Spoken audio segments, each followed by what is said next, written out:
Last lecture में हमने एक चीज़ को देखा था कि अगर हम एक पॉइंट से दूसरे पॉइंट पे जा रहे हैं तो हमने उसका लाइन इंटीग्रल कैलकुलेट किया था ए से बी के लिए।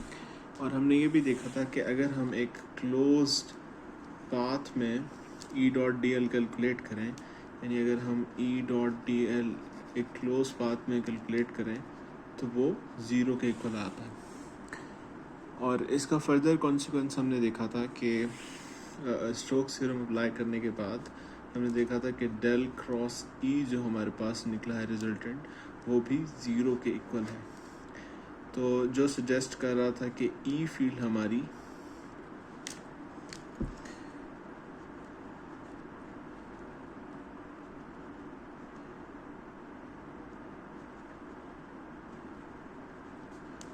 ई फील्ड जो है वो इरोटेशनल है, यानी अगर मैं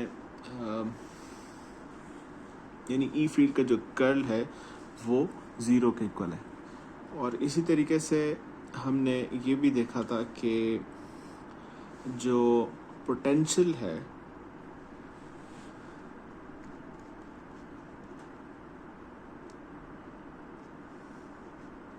वो इक्वल होता है माइनस इन्फिनिटी एक स्पेसिफिक पोजीशन ई डॉट डी एल के।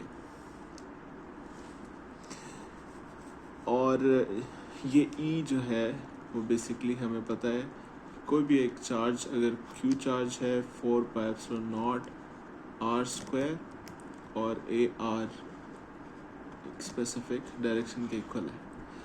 तो लास्ट क्लास में मैंने लास्ट लेक्चर में कुछ मैंने टाइपो मिस्टेक की हुई हैं। तो अगर आपको ऐसी कोई भी टाइपो मिस्टेक मिले या कोई भी कन्फ्यूजन्स हों तो वो मुझे आप टीम्स पे मैसेज करके पूछ सकते हैं। तो मसलन मैंने पोटेंशियल को बेसिकली जब हम पोटेंशियल को लिख रहे हैं तो फॉर एग्जांपल अगर हम डी एल को लिख रहे हैं तो मैंने डी एल को लिखते हुए बाज़ औक़ात मिस्टेक्स की हैं। और यानी a of r d r plus a of theta r d theta plus a of phi r sine of theta d theta. तो इसको लिखते हुए बाज़ औक़ात मैंने मिस्टेक्स की हैं। और जो पोटेंशियल है ई फील्ड को मैंने बाज़ औक़ात 4πε0 लिखा है और आर स्क्वायर नहीं लिखा। तो ये जो मिस्टेक्स हैं ये इंतहाई क्रूशल्स हैं। ये अगर आप अगर किसी को ये ऐसी इरेगुलरिटीज़ मिलें तो वो काइंडली आप दोबारा देख लीजिएगा। और मैं इसके लेक्चर नोट्स भी बेसिकली जो है वो अपलोड कर दूंगा। तो हम आज जो लास्ट क्लास को ही लेकर चलते हैं और पोटेंशियल्स को फर्दर देखते हैं कि पोटेंशियल बेसिकली हम यूज़ कैसे कर सकते हैं। और ये हमने देखा था कि लास्ट क्लास में कि पोटेंशियल हमारे पास ई डॉट डी एल के इक्वलेंट होता है।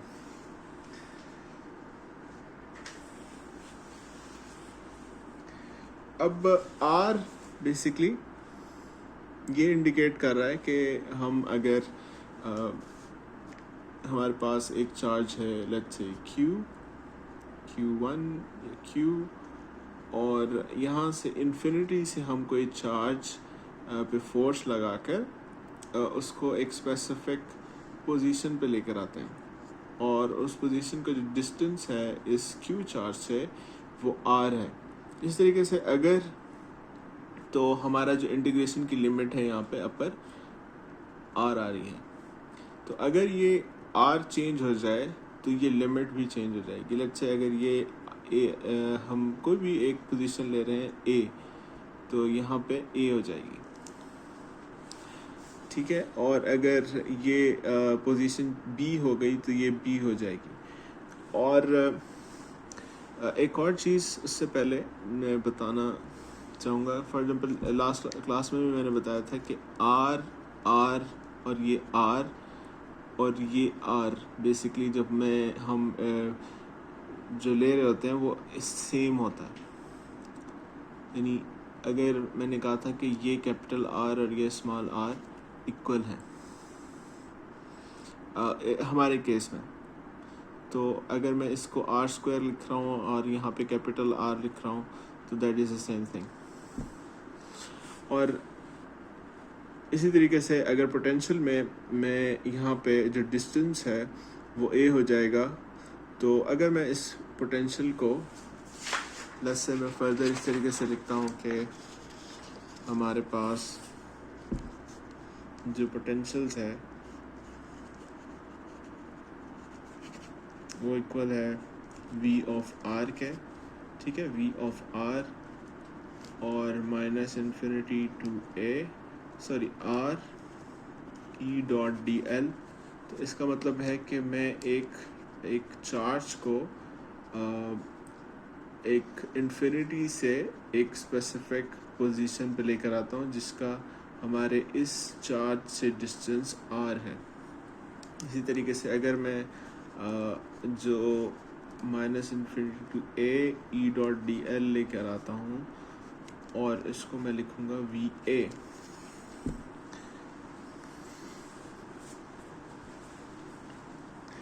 तो अब इस केस में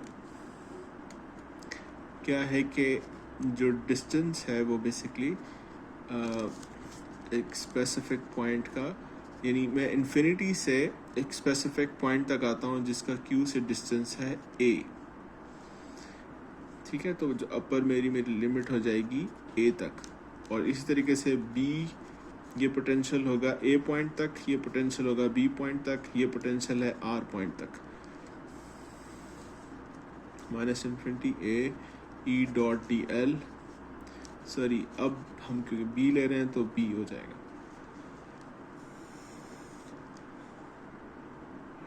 अब बेसिकली अगर हमारे पास पोटेंशियल एनर्जी ज़ीरो है, ठीक है, तो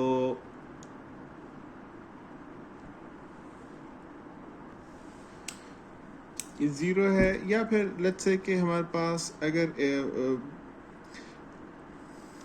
मैं ज़ीरो को कह रहा हूँ ए या वी ए, और एक और स्पेसिफिक पॉइंट है वी बी, तो इस पोटेंशियल में और इस पोटेंशियल में एक बेसिकली डिफरेंस होगा।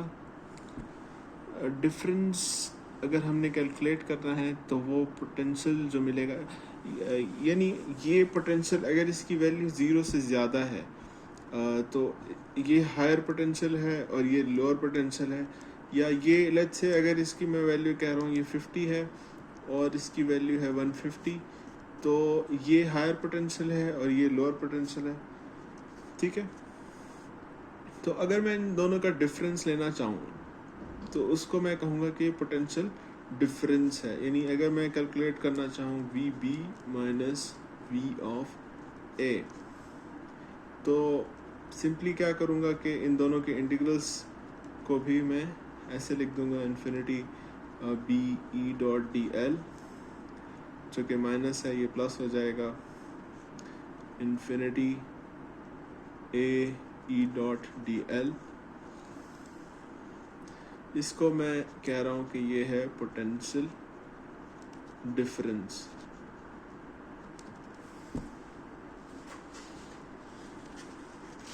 इस पोटेंशियल डिफरेंस को हम दोबारा से देखते हैं कि मेरे पास v of b minus v of a है, और वो हमने देखा है कि इक्वल है e dot D L infinity से b plus e dot D L infinity to a।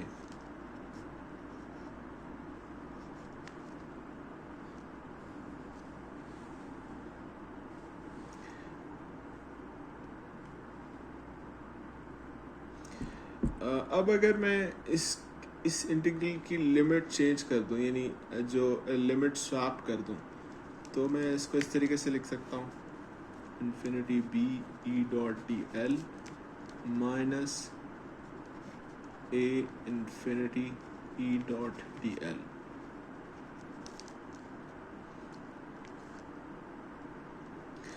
तो इस पूरे केस को मैं फर्दर लिख सकता हूँ minus A B E dot D L और v of b minus v of a।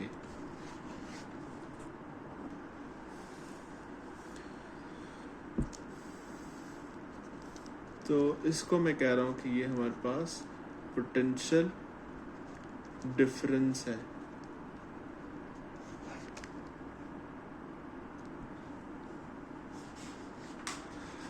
अगर मैं इस को देखूं तो एक फर्दर हमारे पास एक फंडामेंटल थ्योरम ऑफ ग्रेडियंट जो कि कहता है कि अगर एक फंक्शन है f of b minus f of a, तो उसको मैं basically a b f of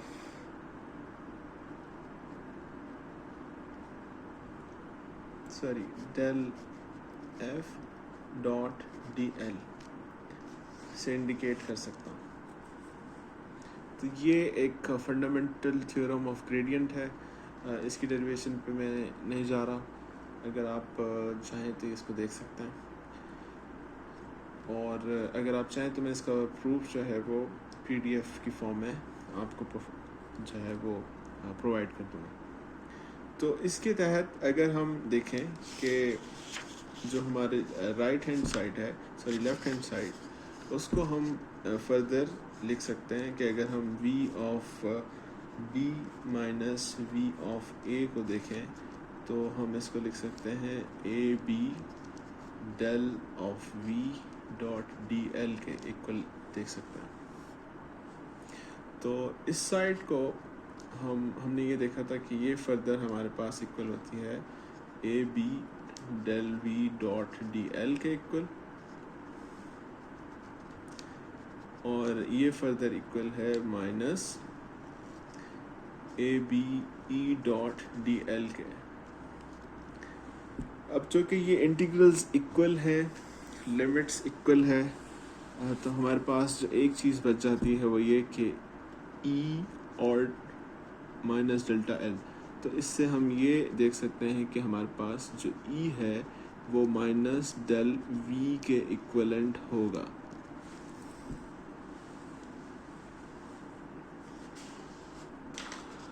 और जो v है वो है पोटेंशियल के इक्वलेंट। यानी अगर हमारे पास पोटेंशियल गिवन हो तो उसका हम ग्रेडियंट ले लेंगे तो हमारे पास ई फील्ड आ जाएगी। और हमने ये देखा था, तो यानी इस केस को हम दोबारा देखते हैं कि अभी हमने ये देखा है कि हमारे पास जो ई फील्ड है वो इक्वल आती है डेल वी के, यानी ये हमारे पास पोटेंशियल है और ये ग्रेडियंट है और दिस इज ई फील्ड। और इसी तरीके से अगर हमारे पास जो v है पोटेंशियल वो इक्वलेंट है माइनस इन्फिनिटी टू एक स्पेसिफिक पॉइंट ई डॉट डी एल के, इसमें ये ई फील्ड है और ये पोटेंशियल है। तो अब हमने ये देखा है कि अगर हमारे पास पोटेंशियल गिवन हो तो उसका अगर हम ग्रेडियंट ले लें तो हमें ई फील्ड मिल जाएगी, और अगर हमें ई फील्ड गिवन है तो उसका अगर हम इंटीग्रल ले लें तो हमारे पास पोटेंशियल मिल जाएगा। इस एक्सरसाइज का मकसद ये है कि बाज़ औक़ात हमारे पास जो ई फील्ड है वो इतनी कॉम्प्लेक्स होती है कि हमें उसको कैलकुलेट करना हमारे लिए मुश्किल हो जाता है, तो हम पोटेंशियल को लेके ई फील्ड जो है वो कैलकुलेट कर सकते हैं। और अगर ई फील्ड हमारे पास दी हो तो उसका हम इंटीग्रल लेके पोटेंशियल ले सकते हैं।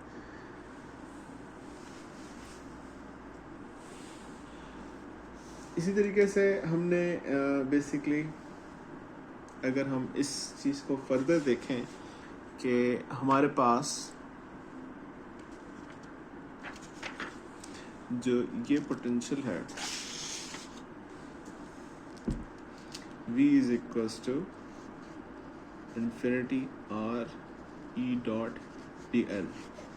इस केस को हम थोड़ा सा फर्दर स्टडी करते हैं और इस केस में हमने ये देखा है कि हमारे पास जो E है वो बेसिकली Q 4πε0 R स्क्वायर के इक्वल है और A R.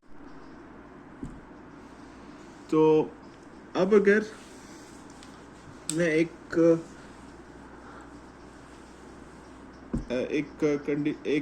Specific scenario consider करूं, लेट्स से कि एक मेरे पास स्फीयर है, ठीक है, और स्फीयर के इर्द गिर्द यहाँ पे यूनिफॉर्मली डिस्ट्रीब्यूटेड है चार्ज, और इस स्फीयर का एक सेंटर है, लेट्स से इसको मैं O कह रहा हूँ, और ये स्फीयर का जो डिस्टेंस है, रेडियस है, उसको मैं कह रहा हूँ कि ये R है, और यहाँ पे कोई एक स्पेसिफिक पॉइंट है।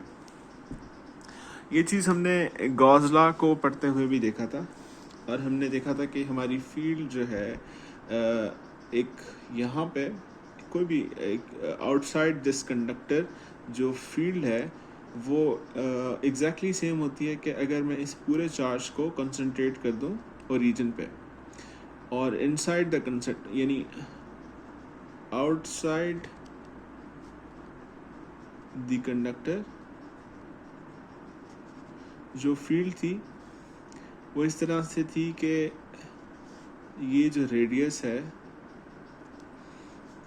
उसके इक्वलेंट, यानी फॉर एग्जांपल इसको मैं अगर R1 कह रहा हूँ तो Q 4πε0 R1 स्क्वायर के इक्वल थी इसका मैग्नीट्यूड, और इनसाइड द कंडक्टर जो है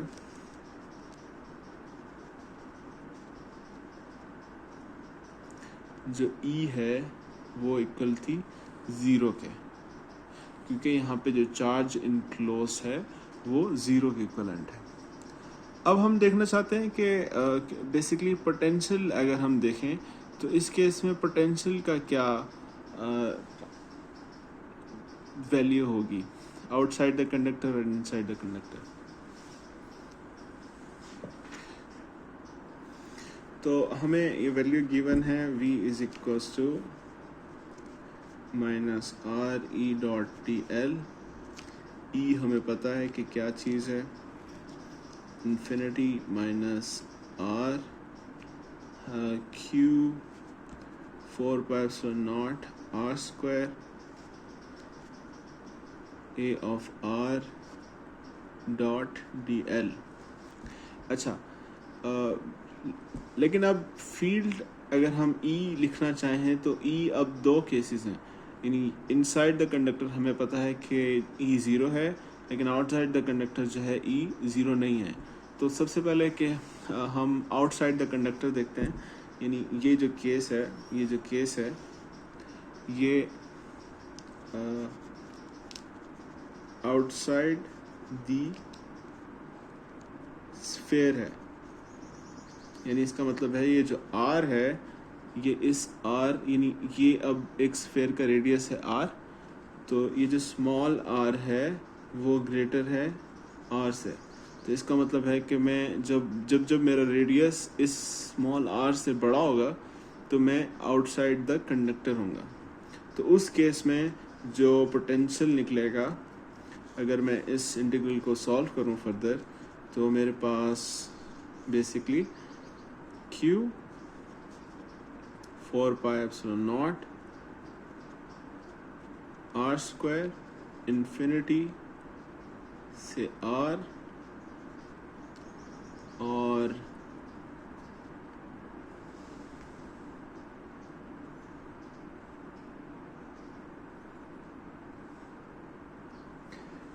और ये आ जाएगा फर्दर, सॉरी डी आर भी आएगा यहाँ पे, और ये फर्दर आ जाएगा हमारे पास 1/4πε0 Q/R।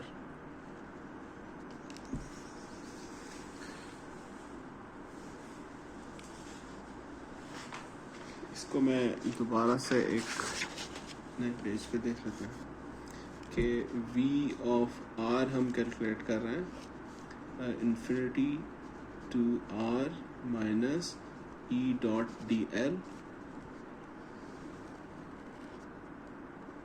ठीक है। और अभी जो मैं केस कंसिडर कर रहा हूँ उसमें ये है R, और R जो है वो फ़िलहाल ये ऐसा है कि R is greater than R, यानी R जब ग्रेटर होगा तो मैं आउटसाइड द कंडक्टर होगा, यानी यहाँ पे किसी भी एक पॉइंट पे वहाँ पे मैं पोटेंशियल देख रहा हूँ। और मैं ये देख रहा हूँ कि मैं अगर इन्फिनिटी से मैं चार्ज लेकर आऊँ, वर्क लेकर आऊँ, work done per unit charge वो क्या है, इन्फिनिटी से एक स्पेसिफिक पॉइंट पे जो कि इस स्फीयर के बाहर होगा, कोई भी एक पॉइंट, वहाँ पे मैं अगर लेकर आऊँ तो जो पोटेंशियल है वो किसके इक्वलेंट होगा। E हमें पता है कि हमारे पास है Q 4πε0 R² के इक्वल, ठीक है, और इसकी एक स्पेसिफिक डायरेक्शन है। तो जब मैं इसको पुट करूँगा values R Q 4πε0 R² D of R, तो ये सिंपल इंटीग्रल है जो हम अभी तक देखते आ रहे हैं। तो इसका जो रिज़ल्ट निकलता है वो है 1/4πε0 Q R² V of R, और ये है आउटसाइड दी कंडक्टर और स्फीयर। अब मैं देखना चाहता हूँ कि इनसाइड जो कंडक्टर है वो किसके इक्वल है, इनसाइड दी कंडक्टर वो किसके इक्वल है, यानी हम दोबारा से V ऑफ R लेंगे जो कि इक्वल है infinity to R minus E.dl। लेकिन अब जो R है हमारे पास, ये वाला R वो है लेस देन R, यानी लेस देन R का मतलब है कि इस R से छोटा है, तो इसका मतलब है कि इसके इस स्फीयर के अंदर अंदर है। तो अब ये केस है, यानी मैं अगर इन्फिनिटी से किसी भी इन्फिनिटी पोजीशन पे, यानी एक ऐसा डिस्टेंस, बहुत ज़्यादा डिस्टेंस जहाँ पे ई फील्ड या फोर्स जो है वो ज़ीरो हो, वहाँ से मैं लेकर आऊँ चार्ज वर्क करके, और इनसाइड द स्फीयर देखूँ कि उस पर वर्क कितना है, work done per unit charge जो कि पोटेंशियल के इक्वलेंट है। तो इस केस में आप देखें कि दो रीजन आ जाते हैं कि मैं दो रीजन में मूव कर रहा हूँ, एक तो इस रीजन में भी होगा मुझे मूव करना पड़ेगा और एक इस रीजन में भी मूव करना पड़ेगा। तो इस इंटीग्रल को मैं फर्दर अगर देखूँ तो मैं इसको इस तरीके से लिख सकता हूँ कि -∞ टू R E.dl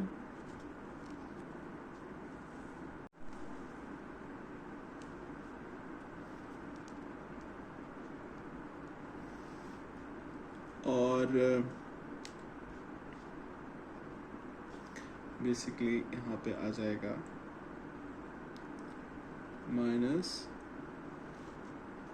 -R से R E.dl,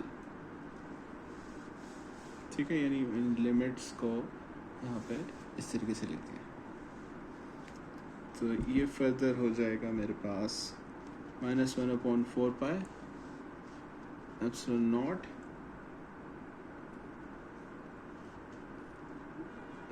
infinity to R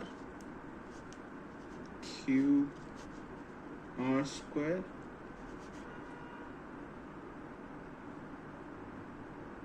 dr, और ये हो जाएगा, इसको हम इस तरीके से देखते हैं कि हमारे पास बेसिकली v ऑफ r है और infinity to r minus E dot D L, और इसको मैं फर्दर इस तरीके से लिख रहा हूँ क्योंकि ई फील्ड मुझे पता है कि आउटसाइड दी कंडक्टर जो है वो है क्यू 4πε0 आर स्क्वायर, उसका मैग्नीट्यूड, और इनसाइड जो है वो ज़ीरो के इक्वल है। ये हमने देखा था कि इनसाइड जो ई फील्ड है वो ज़ीरो है और आउटसाइड जो है वो आर के इक्वल है। तो इस जब इंटीग्रल को मैं फर्दर ये लिखूँगा 1/4πε0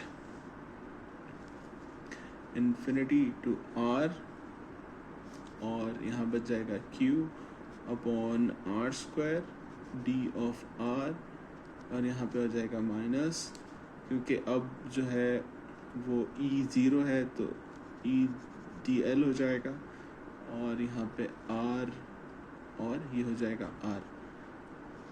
इसको मैंने बेसिकली इस फॉर्म में लिख दिया।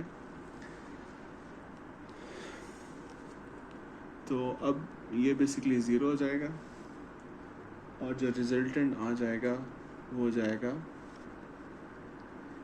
1/4πε0 q अपॉन r के। तो इसका मतलब ये हुआ कि इनसाइड द कंडक्टर जो पोटेंशियल है वो निकला है हमारे पास 1/4πε0 q अपॉन r, और ये जो r है वो लेस देन r है। तो इसका क्या मतलब है कि इनसाइड जो कंडक्टर है पोटेंशियल इज नॉन ज़ीरो, जबकि जो ई फील्ड थी वो इनसाइड द कंडक्टर वो ज़ीरो के इक्विवेलेंट थी, लेकिन जो पोटेंशियल है वो नॉन ज़ीरो है। और इस केस को अगर आप फर्दर देखें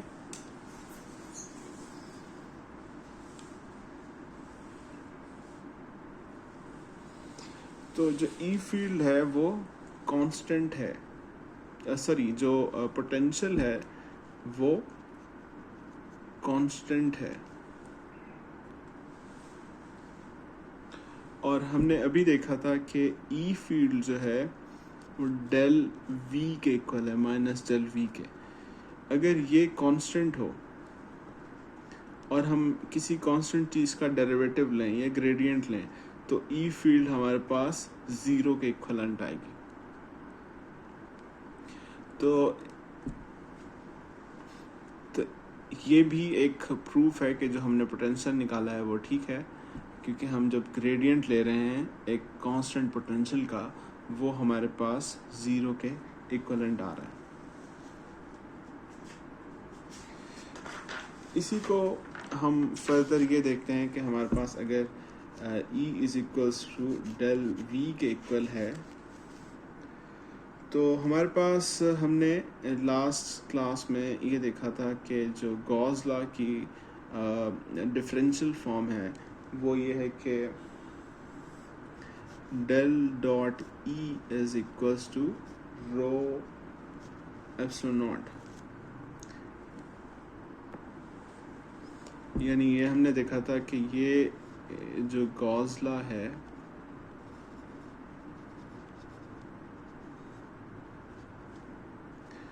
वो कहता है कि E dot D S is equals to Q enclosed upon epsilon naught, और इस पे जब हमने डिवर्जेंस थ्योरम अप्लाई किया था तो हमारे पास ये डिफरेंशियल फॉर्म आई थी गॉस लॉ की। तो ये इंटीग्रल फॉर्म है और ये डिफरेंशियल फॉर्म है। तो अब अगर इस केस में जो E निकली है वो मैं अगर इसको पुट करूं del E minus del V is equals to rho epsilon naught, तो बेसिकली ये दोनों डॉट प्रोडक्ट हो रहे हैं तो इसको डेल स्क्वायर V के फॉर्म में मैं लिख दूंगा, और ये हो जाएगा रो एप्सिलॉन नॉट। इस इक्वेशन को हम बेसिकली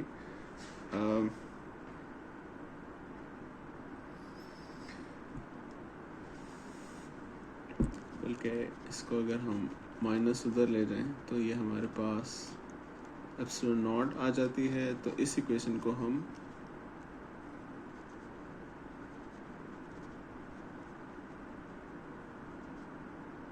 पोज़ॉन इक्वेशन भी कहते हैं। अब ऐसा केस कि चार्ज इनक्लोज्ड ज़ीरो हो, जहाँ पे ये रो ज़ीरो हो, चार्ज डेंसिटी ज़ीरो हो, तो कुछ केसेस होंगे जहाँ पे रो जो है वो ज़ीरो होगा, जैसे अभी हमने पिछले केसेस में देखा है। तो उस केस में del V is equals to zero हो जाएगा। जब रो ज़ीरो है तो डेल जो ग्रेडियंट है वो भी ज़ीरो हो जाएगा। उस केस में जो रिजल्टेंट इक्वेशन बनती है उसको हम लैप्लास इक्वेशन कहते हैं। तो अभी तक हमने जो इम्पोर्टेंट रिजल्ट देखे हैं वो ये है कि जो हमारे पास पोटेंशियल है v ऑफ r, उसको हम लिखते हैं infinity r e dot D L, और अगर पोटेंशियल डिफरेंस है तो उसको हम देखते हैं A B E dot D L के साथ, और जो इलेक्ट्रिक फील्ड है और पोटेंशियल का जो रिलेशन है that is equals to del V. और इस इक्वेशन को हम पोज़ॉन इक्वेशन कहते हैं, और इस इक्वेशन को हम बेसिकली लैप्लास इक्वेशन कहते हैं। ये पोटेंशियल है, ये पोटेंशियल डिफरेंस है, और ये जो है हमारे पास ई फील्ड है। तो ये आज तक का लेक्चर है। यानी आज के लेक्चर में हमने ये रिलेशंस बेसिकली देखे हैं और डिराइव किए।